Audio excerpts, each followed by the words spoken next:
alone. There is somebody waiting to show me the way. I won't have to cross Jordan alone. I won't have to cross Jordan alone. Jesus died for my sins to atone. In the darkness I see He'll be waiting for me. I won't have to cross Jordan alone. I won't have to cross Jordan alone. Jesus died for my sins to atone. When the darkness I see, He'll be waiting for me. I won't have to cross Jordan alone. Karibu sana jamani. I've not yet done my speech. It is His time. Oftentimes, I am weary and troubled and sad. When it seems that my friends have all flown, there is one thought that cheers me and makes my heart glad. I won't have to cross Jordan alone. Why am I not going to cross it alone? Because Jesus is there with me. Amen. Let me make my speech. It's 8 in the night, and I'm told we have to a little bit move out. I've also done my history. I know the social media is really longing to listen to me. They have been trying to get me to say. Don't tell them what I want to say and what Esther's been saying to confirm whether she's telling the truth or she's telling a lie. That I want to leave for another day. Yes. Esther, I want to thank you for being there for my daughters while I was away from them. You have given me some of the very nice moments we had with them. I remember when I got my first job with the church, Central Kenya Conference, as an accountant, the year 2003. The first thing I did was to call Esther from home with the children. And I remember our treasurer then, Mr. Masimba, asked me, Jared, do we bring a big lorry to come hamisha you to your new house, or the van can work? I told him, please don't bother with the lorry, the little van can work. Why was the little van working? The biggest luggage that we had was the luggage Esther carried from home. I only had a small bag, and we began our life then. I remember telling Vesha, one of the threats we would make to her and Dion, they were not so much polished and seasoned in speaking the Queen's language. And the first thing we would tell them, the moment we hear you here in Geshie speaking mother tongue, we will bind you into the next bus or tange and we will get back home. So from early learners, they struggle to learn English. Surely. And today, she is here. An alumni now of Strathmore, because she's now a graduate. Little does she know that I'm equally an alumni of Strathmore. Oh, wow. You? My professional course that certified me as an accountant, I did through Strathmore. And I have their certificate. Mm-hmm. And I can testify what Joseph has said, education can see you places. Currently I'm working, passing Lokicharo where you learned to, I'm working in Turkana. And I'm to be inviting you, Joseph. And thank you for giving my girl a chance to work with you, to share with the people in Turkana University College. Esther didn't know this. When Vesha was struggling to get internship with you in your company, it was during Corona time. I think her mother also had plans with her. Some major projects she was running and she wanted Vesha to be in charge. And she would chat me in the night and say, Daddy, what do I do? I'll leave that for another day. I'll leave that for another day. Sitaki kusema mama atajua we normally normally do things behind our back. But that's story for another day. I want to say, she's mentioned a lot. And now I'm thinking, having been a media phobia person, I think for the sake of the benefit of so many other people who are going through what we went through, divorce as it is now, I'm considering probably sharing some of these things public to get to tell people it is not the end of the road. You can still be there for your children. You can still be there for each other. As she mentioned, we had our troubles. But the way we had our troubles, I used to travel all the way from Kisumu to Mombasa to attend court for the sake of my children. And I remember we couldn't agree until we had to sit down with Esther and agree, just the two of us, for the sake of these kids. She has never denied me the chance of seeing my children. I've always had the opportunity to see them, to share with them, to talk to them, whatever it is that I want to share with them. And she's given me that opportunity. The little support that I probably had, they've also enjoyed as my children. And I thank you, Esther, for that beautiful moment that you gave me as a father. As I always say, he's just mentioned, we met when we were very young, younger than Vesha. That's when we met, and probably because of infatuation, she mentioned we were taken to Rongo police station when we were small kids. I forgive you for that, but this is my very good friend, my very dear friend. We shared a lot with her, the moments of mother-in-law son relationship. It was a long story, Esther. A long story indeed.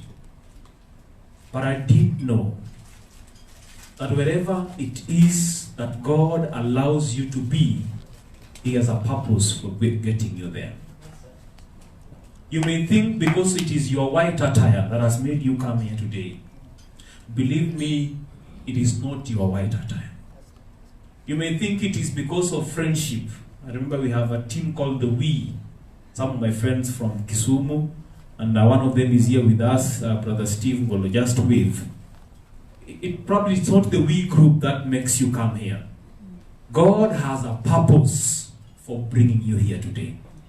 I didn't know I was going to meet MC Tricky. I only see him on the social media. And, at one particular point, I was asking Esther, are they having something with my daughter? I need to be informed, so that I prepare a place where if they're coming, they need to find a better place.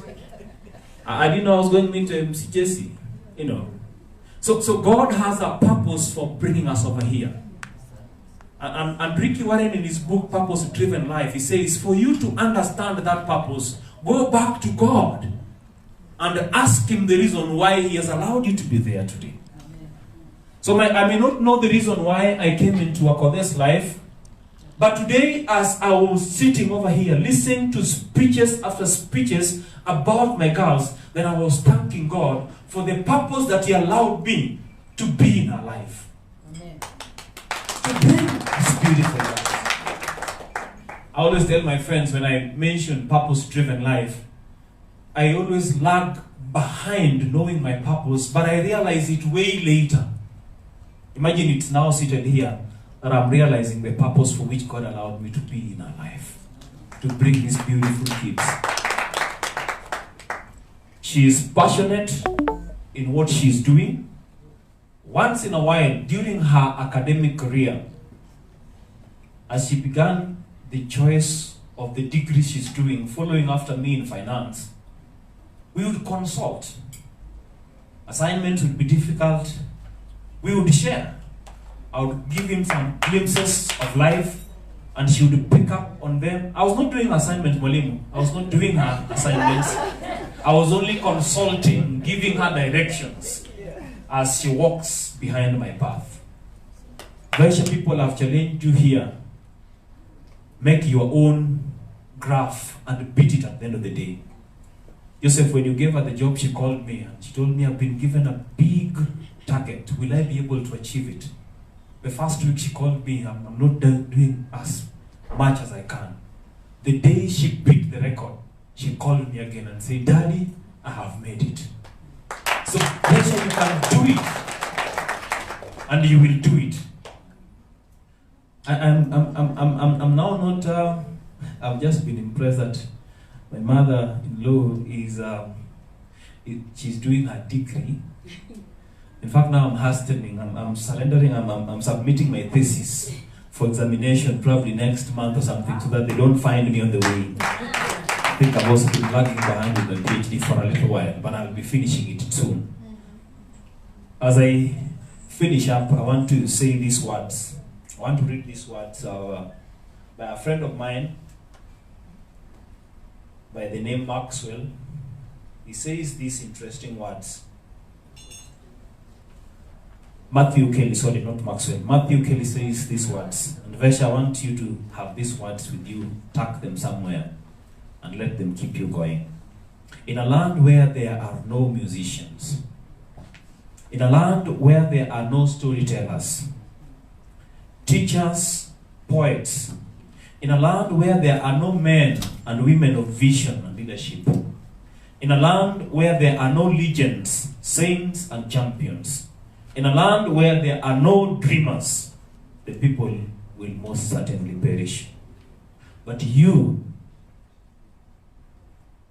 and I, we are the music makers. We are the storytellers. We are the teachers and poets. We are the men and women of vision and leadership. We are the legends and the saints and the champions. And we are the dreamers of dreams.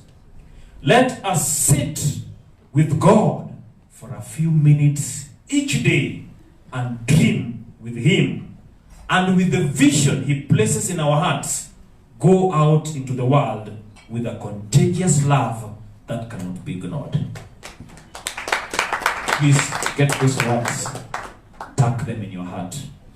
Be the dream maker, be the vision carrier, be the leader, be the musician, be the teacher, be the poet, so that no one perishes. As I close, let me read these words to bless you from the Bible, because that is what I know best to do in my life. I would read from the book of Numbers. And Numbers chapter 6 is how God told Moses to bless the children of Israel. And so today I want to read it again for God to bless you. Numbers chapter 6, verses 22. But I will read verse 24, because verse 22 is just what God told Moses to speak. So he says this in verse 24. God bless you. Amen. And keep you. Amen. God smile on you and gift you, my daughter. Amen. God look to you full in the face and make you prosper. Amen. My last words from the book of Romans, chapter 14. Did I say Romans? Yes. Romans number 14. These interesting words. Verses 17. God's kingdom is not a matter of what you put in your stomach, for goodness sake. It is what God does with your life as He sets it right, puts it together, and completes it with joy. Your task now, Vesha, is to single-mindedly serve Christ. And Paul says these words, do that single task of serving Christ. Do that and you will kill two birds with one stone. These are the two birds you're going to do. One, you'll be pleasing to the God above you. And two, you'll be proving your worth to the people around you. Amen. If you have beaten their record since their company started, proving your worth to the people around you, you can also prove your worth to other people, inspire them. I was listening to Dr. Ofeneke saying, you're inspiring our kids. You are then proving your worth to people around you. You can do that when you serve God single-mindedly. May God bless you, my daughter. Amen. I pray in Jesus' name. Amen. A hearty clap for Baba Vesha.